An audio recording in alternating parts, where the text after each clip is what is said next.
If you clicked on this video, there's a good chance you're avoiding something right now. Maybe a task, maybe a decision, or maybe this video is the "I'll start in a minute" before actually starting. And yeah, I know this is a YouTube video. You could click away at any moment. But if you're still here, it's probably because this feels familiar. Starting shouldn't be this hard. The task itself isn't even that complicated. You already know what to do. So why does it feel like there's this invisible wall in front of it?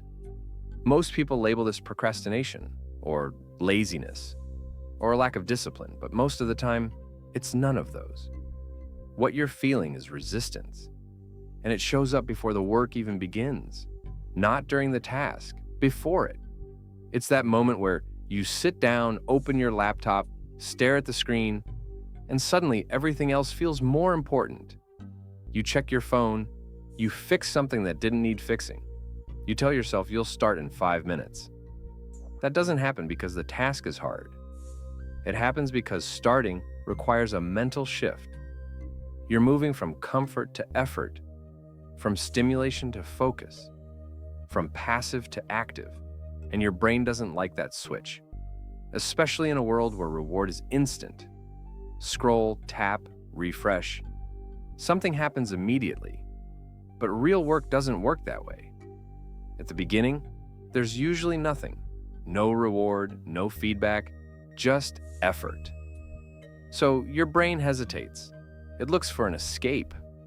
That's why starting often feels heavier than continuing. Once you're in motion, things usually get easier. But that first step, that's where most people get stuck. Here's the part people often miss. You don't need motivation to start. Motivation usually shows up after you've already started. Waiting to feel ready is the trap. Your brain wants certainty.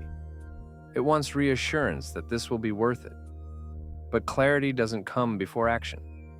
It comes from action. And this is where people lose momentum. Not because they're incapable, but because they keep negotiating with their own resistance. I'll start when I feel more focused. I'll start later. I'll start tomorrow. Tomorrow is very patient.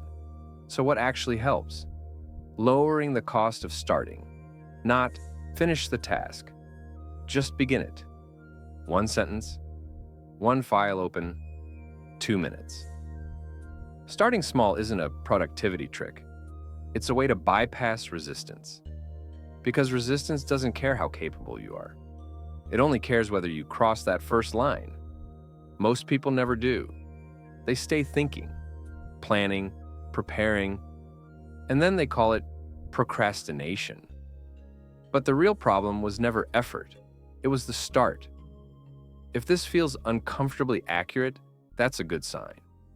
It means you're noticing the exact moment most people avoid. And once you notice it, you can stop treating resistance as a signal to wait and start treating it as a sign you're exactly where you should be. That's usually where progress begins. So if you've been putting something off, don't finish it. Just start it. Thanks for watching. And yeah, you probably know what you should do next.